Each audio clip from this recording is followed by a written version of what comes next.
Hello বন্ধুরা, কেমন আছো সকলে? আমি Nupur. Welcome everybody to my YouTube channel nature at the very core of science. আমি অনেক দিন কিছু পড়তে পারিনি বা কিছু বক্তব্য রাখতে পারিনি, কারণ প্রচণ্ড ঠান্ডায় আমার আই লস্ট মাই ভয়েস। এখনও ঘরে একটা হোর্স ভয়েস আছে, তবুও পড়তে পারছি, গলায় ব্যথা লাগছে না। তাই ভাবলাম কিছু একটা পড়ি। এবং মজার ব্যাপার হচ্ছে, কালকে সেই দুপুর 12টা থেকে শুরু হয়েছে স্নোফল, সেই রাত অবধি চলেছে। মাঝে দেখেছিলাম আমার প্যাটিওতে ছোট ছোট কতগুলো পায়ের দাগ, 3-4টে করে। তো আমি ভালো করে লক্ষ্য করতে দেখলাম দূরে কতগুলো ছোট ছোট বানি র্যাবিট। ওরা অবশ্য সাদা হয় না, একটুখানি খয়েরি এরকম মতন হয়। ওরা খেলে বেড়াচ্ছে ওই ঠান্ডার মধ্যে। কি জানি বাপু, ওদের কি পায়ে ঠান্ডা লাগে না? তো যাই হোক, তারপরে তো দেখলাম আবার নতুন স্নো পড়েছে, সেই সব পুরনো পায়ের দাগ সব মিলিয়ে গেছে। তো আজকে স্নো ডে। আজকে রাস্তাঘাটের অবস্থা এত খারাপ যে স্কুল সব বন্ধ হয়ে গিয়েছে। আমার আজকে কাজে যাওয়ার নেই। তো আমি ভাবলাম কি যে আজকের দিনে বইটা পড়ি। তো আমার বইয়ের তাক গোছাতে গোছাতে কালকুটের লেখা সেই কোথায় পাবো তারে, সেই বইটা আমার হাতে নিলাম। আজকের এই ওয়েদারের সঙ্গে সেই বইটার যেন কোথায় একটা সাযুজ্য আছে। আমি বইটা বহুবার পড়েছি, আমার খুব প্রিয় বই, আমার দেওয়া নোটন দিদির বই। আমি বইটা থেকে পড়ি আর মাঝে মাঝেই জীবনের কথা ভাবি। জীবনের যেমন একটা ধূলিধূসরিত দিক আছে, তেমনি একটা মহান সংগ্রামের বেঁচে থাকার দিকও আছে। সব মিলিয়েই জীবন। আর কালকুটের থেকে কেই বা ভালো সেটা প্রকাশ করতে পারবেন। কোথায় পাবো তারে, তেমনই একটা বই। আমার মনে হলো আজকে এই বইটা থেকে যদি আপনাদের সঙ্গে শেয়ার করি, আপনাদেরও হয়তো ভালো লাগবে। জানাবেন কেমন লাগছে। শুরু করি তাহলে। বাবুর যাওয়া হবে কোথায়? লোকটির চেয়ে চেয়ে দেখা, একটু হাসি হাসি ভাব দেখেই বোঝা গিয়েছিল এরকম একটা কিছুই বলবে। বাবু ছাড়া সেই আছে, তৃতীয় কোনো যাত্রী নেই। আর আছে মাঝি, কিন্তু এই মাঝির কাছে জগৎ সংসার তো যেন নিরাকার। অন্যথায় সে এমন নির্বিকার কেন? নতুন শীতের এই সকালে তার আদুর গায়ে খানে খানে খড়ির দাগ। কালো গায়ে দাগগুলো ফুটেছে পরিষ্কার। ময়লা কাপড়টা হাঁটুর ওপর গোটানো। মুখে কয়েকদিনের গোঁপদাড়ি, তাও বেশ জুৎসই নয়, আধা মাকুন্দের গোঁপদাড়ি, অনেক ফাঁক আছে। চোখ দুটি কালো, ডাগরও বটে, কিন্তু যেন রাজ্যের ঘুম সেখানে জড়ো হয়ে আছে। একে ঘুমকাতর বলে না ঢুলু ঢুলু বলে কে জানে। সে জল দেখে না, যাত্রী দেখে না, এপার ওপার লক্ষ্য নেই। বৈঠা টানছে ছপ ছপ। তার যেন শীত গ্রীষ্ম বোধ নেই। জলে জোয়ার না ভাটা তাও খেয়াল নেই। মাঝে তুমি কি করো? পারাপার করি। আর কি করো? পারাপার করি। মাঝের দিকে তাকিয়ে এমনই মনে হয় তার জগৎজোড়া দরজা বন্ধ। যেখানে এসে দাঁড়িয়েছিলাম সেটা কিন্তু আঘাটা নয়, খেয়াঘাটও নয়। আন্দাজ করেছিলাম। অতএব এ মাঝি খেয়া পারানির বাঁধা ঘাট মাঝি নয়। জিজ্ঞাসা করেছিলাম, ওপারটা হিন্দুস্তান না পাকিস্তান? হিন্দুস্তান। মুখ না তুলে পাটাতন ফাঁক করে জল সেঁচতে সেঁচতে জবাব দিয়েছিল। একটা বেশি কথা বলবে সেরকম পাওনি? অচেনা লোক, তাকিয়ে দেখতেও কি চোখ সরে না? সরলে তো দেখতই। সকলের অমন কথায় কথায় চোখ সরে না, অর্থাৎ নড়ে না। দেখছে জল সেচ্ছি, মানুষ এলে কি বলার আছে বলো, জবাব দিচ্ছি। কিন্তু এত সোজাসুজি হলে হয়? মানুষটা এলো কোথা থেকে দেখবে তো, তার চলাফেরার ধাঁচ ধোঁচ খেই ধরতাই দেখবে তো। শহর থেকে মানুষ এলো, মানুষ নয় বাবু এলো, জানো তার এক কথাতেই চুন খসে যায়। তোমার কাছে একটা কথা পারবে, তারপর যদি তুমি তার মান না রাখো? তবে মানের বোঁচকা নিয়ে হাঁটা দাও। সে কেন মিছে মুখে মরবে? রাজা মহারাজা তো করবে না হে, তবে আর হেসে তাকিয়ে কথা বলে ভেজাল মিশেল দিয়ে কি হবে? আশেপাশে আরও 2-4খানা নৌকা ছিল। তাদের মাল বোঝাইয়ের বহর দেখে কিছু জিজ্ঞাসা করতে পারিনি, তাই তাকেই জিজ্ঞাসা করেছিলাম, পার করে দেবে? 2 আনা লাগবে। এক কথাতেই সব জবাব। দেবে কি দেবে না অত কথার দরকার বোঝেনি। 12 নয়া 13 নয়া সেসবও বলেনি। সাবেকি হিসেবেই কথা। নয়া চালের কি বা দেখছো এখানে? এই ইছামতি নদী নয়া নয়, এই যে জোয়ারে উজান যান এ নয়া নয়। যত পুরুষ পেছিয়ে যাবে অনেক সাবেকি হিসাব পেয়ে যাবে। তোমার 12 নয়া 13 নয়ায় ইছামতিকে নয়া করতে পারেনি। আগের ভাঁটার যে পাল এখনো ডোবেনি, তার রং সেই সাবেকি কালো কুচকুচে পাতায় মোড়া পাতক্ষীরের মতো। গাংশালিকেরা ঝাঁক বেঁধে চঞ্চু খুঁচিয়ে পোকা খুঁটে খুঁটে খাচ্ছে সেখানে। সূর্যের ছটা লাগা আকাশটা সেই রকম সাবেকি। প্রথম শীতের হাওয়ায় মেঘের ছিটে ফোঁটাও উড়িয়ে নিয়ে গিয়েছে, ঝকঝকে নীল পাথরের মতো। এত চেকনাই যে চোখ রাখা যায় না। ইছামতি জোয়ারে বাড়ন্ত, একটু ঢেউ নেই।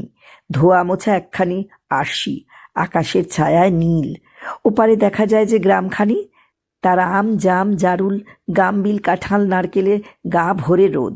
মস্ত মস্ত হিজল নেই গেমোর ঝাড়ঝোপ জলে নেমে দাঁড়িয়েছে, কোমর ডুবিয়ে ডাল বাড়িয়ে ইছামতির জোয়ারে ছপ ছপ খেলছে। মাঝে মধ্যে কেওড়ার ঝোপ। 12 নয়া 13 নয়ার মতো নতুন কিছু নেই, সবই সাবেকি। নয়া তো তোমার মিলের ধুতির পাড়ে, মিলবাবুর জামায়, চোখের জামান কাচের কালো ঠুলিতে, শান্তিনিকেতনে ঝোলায়। কথার ভেজাল বাড়িয়ে লাভ কি? উঠে বসেছিলাম। দরাদরি করা যেত, কেননা টিকিট যখন ছাপানো নেই। ছাপাছাপি না দেখলে কোনো কিছুতেই একদর বলে মানতে শিখিনি। কিন্তু এ যা মাঝি, তার এক মুখ খোলা, বাকি সব বন্ধ। কথার ভেজালে নেই, কথাই ছাপানো। উঠে বসতেই জল সেটা বন্ধ করে পাটাতনে বসিয়ে দিয়েছিল। ছই নেই, খোলা জেলে নৌকার মতো। জলের ভাঁজ ছিল না যে মাঝিকে মাছ ধরা ভাববো। এই মাল বোঝাইয়ের ঘাটে যে সে বেগার দেবার জন্য বসেছিল না, তাতে সন্দেহ নেই। হতে পারে মাছ মারে, মাল বহে, পারাপারও করে। নৌকা যখন একটা আছে। কিন্তু আমার তো মনে হয়েছিল, মাঝি তুমি কি করো? পারাপার করি, এছাড়া আর কিছু নয়। আর কি করো? পারাপার করি। নৌকার খুঁটি তুলে ঠেলা মারতে যাবে, তখনই ইনি এলেন, দ্বিতীয় যাত্রী। চিৎকার শোনা গিয়েছিল, অদরদা অদরদা, দাঁড়িয়ে। অদর অর্থাৎ অধর, তবে আমি অধর মাঝিকে ধরতে চেয়েছিলাম। ও ভোলার মন, সবাই কি আর অধর ধরার কল পাততে জানে? দেখো, বগলে কি একটা চেপে রং ওঠা গেরুয়াই হবে আলখাল্লার মতো জিনিসটা হাঁটুর ওপর অব্দি তুলে কেমন ছুটে আসছিল লোকটা। কোথায় যাবে, যাবে কি না, দর কত, কোনো জিজ্ঞাসাবাদ নেই। অধরদা দাঁড়িয়ে তো অধর নৌকার দড়ি ধরে দাঁড়িয়ে। অধর মাঝি একবার তাড়া দেবার হাঁক দেয়নি। কালো মুখখানিতে, কপালে বা ভুরুতে কোথাও একটু এদিক ওদিক হয়নি। ঢুলু ঢুলু চোখ দুটো তুলে একবার লোকটিকে দেখেছিল মাত্র। সে এসে উঠতেই নৌকা ঠেলে দিয়েছিল। তারপরে শোনো কথা। জয় মুর্শেদ, বেলা হয়ে গেল, একটুকুন তাড়াতাড়ি আসতে পারলে জানি পরের চিন্তা নাই। তবু যাজ্ঞা, তোমাকে মিলিয়ে দিলে গোরা সাইবে। বেরুতি যাব, হরেকেষ্ট আর তার বউ এতে কি ঝগড়া, পাড়ায় কাকচিল থাকতে চায় না। বিতান্ত কি না, হরেকেষ্ট গায়ে দোয়াবার আগে এক ফেরটা হুঁকো টানতে বসেছিল। বেরুবার মুখেতেই এসব বড় খারাপ, দিনটা না ব্যর্থা যায়। দাঁড়িয়ে একটু জোড়াতালি দিলাম, তারপরে। কিন্তু মুর্শেদের জয় হয়েছে, গোরা সাহেবে মিলিয়ে দিয়েছে, ঝগড়া মেটানো হয়েছে। সব বৃত্তান্তই বলা হয়েছিল। অধর মাঝে অধরা, সে তেমনই নির্বিকার। তার চারপাশে সব যেন নিরাকার। তার বৈঠা জলে পড়ছিল ছপ ছপ, সে পারাপার করে। তার দৃষ্টি না জলে না থলে। কথা নেই, শোনে কিনা কে জানে। লোকটি এমনি বসে কথা বলছিল না, ছুটে এসে সে তার কাঁধের ঝোলা ঠিক করছিল। আলখাল্লা না জব্বা, যা হোক দেখে নিচ্ছিল। ছিঁড়ে যাওয়ার ভয় ছিল বোধহয়। দেখে ভাবছিলাম, ছিঁড়বে না কেন? ও আলখাল্লার আর আছে কি? শতখানেক শতেক তালি, এখানে মচকানো ওখানে মচকানো। ওটার নাম এখন তালি খাল্লা হলেই ভালো হয়, নয়তো কাঁথা থাল্লা। তালিতে তালিতে এমন মোটা হয়েছে, কাঁথার মতোই দেখাচ্ছে। তার উপরে যত ঝাড়ে তত ধুলো ওড়ে। কবে যে রঙে ছোপানো হয়েছিল কে জানে। এখন গেরুয়া জলে ধোয়া। মাথার পাগড়িটা অন্তত আস্ত আছে মনে হয়েছিল। সেটা খুলে যখন ঝাড়া দিয়েছিল, জয় মুর্শেদ, সেটিতে অজস্র ছিদ্র আর গিঁটে ভর্তি। অথচ বাইরে থেকে এমন নিপাট ভাঁজ জড়াবার কেরামতি, সব ছিদ্র বন্ধন। এক কলসিতে 9টি ছিদ্র, নবম পদ্ম দলে। মন ছিদ্র বন্ধ করো। পাগড়ির খেলা সেই রকম দেখেছিলাম। ঘাড় অবধি বাবরি চুল, ঝাপটা দিয়ে ধুলো ঝেড়ে ঝেড়ে আবার পাগড়ি বাঁধতে দেখেছিলাম। তারপর ওই শোনো, ইছামতির বুকের ওপরেই ডাক শুরু হয়ে গিয়েছে। আমি এসে এই দুনে মন মুর্শেদ না নিলেম চিনে, আমি যাব কোথা কেউ বলে না। হয় না রে মনে, আমি ছিলাম কোনোখানে, আমারে আনলো কোন জনে। অধর্মাজি বৈঠা টানে আর একজন মন মুর্শেদকে ডাকে। তার আগে যে অত কথা, হরেকেষ্ট যুগলের গাই দোয়ানো বিভ্রাট, অধর্মাঝির কাছ থেকে কি তার কোনো জবাবের প্রত্যাশা নেই? থাকলে শুনতে পেতে। গোরা সাহেবে মিলিয়ে দিয়েছে তাই দুটো কথা, ও হলো কথার কথা, আর সব মনে মনে। যাবে তো পারে হে, নাইন নাগাল পেয়েছো, আর তো কিছু বলার নেই। হ্যাঁ হ্যাঁ, এবার যত খুশি হাঁকো, মুর্শেদ আমার কোন শিওরে জাগে রে। উনি সাই বাবা না দরবেশ তা কে জানে, গোপ দাড়িতে পাক ধরেছে মাত্র, অথচ মুখ দেখো, ফাটাফুটি চৌচি, যেন আদ্যিকালের মুখটি। বালা পরা হাতের চেহারাও তেমনি, যত ফাটার দাগ তত শির। তবে এই চৌচির মুখে চোখ ইছামতি, এই রোদ লাগা চলন্তা জলের মতো। ছোট ফাঁদে কালো তারা থেকে থেকেই নড়ে চড়ে ঝিলিক মারে। কেবল দাঁতের কথা বলো না মুর্শেদ, পান খেয়ে খেয়ে পাকা ছোপ ধরিয়ে ফেলেছে। দরবেশের গলাটা কেবল ভরাট নয়, কম করে 2 গ্রাম পেরিয়ে শোনা যাবে এত জোর। শহরে হলে কি হতো বলতে পারি না, এখানে তো দেখি পলিপারের গাংশালিকেরা একবার মাত্র ত্রস্তব্যস্ত হয়ে উঠল, তারপরে আবার পেটের ধান্দায় চঞ্চু পাঙ্কের লড়াই।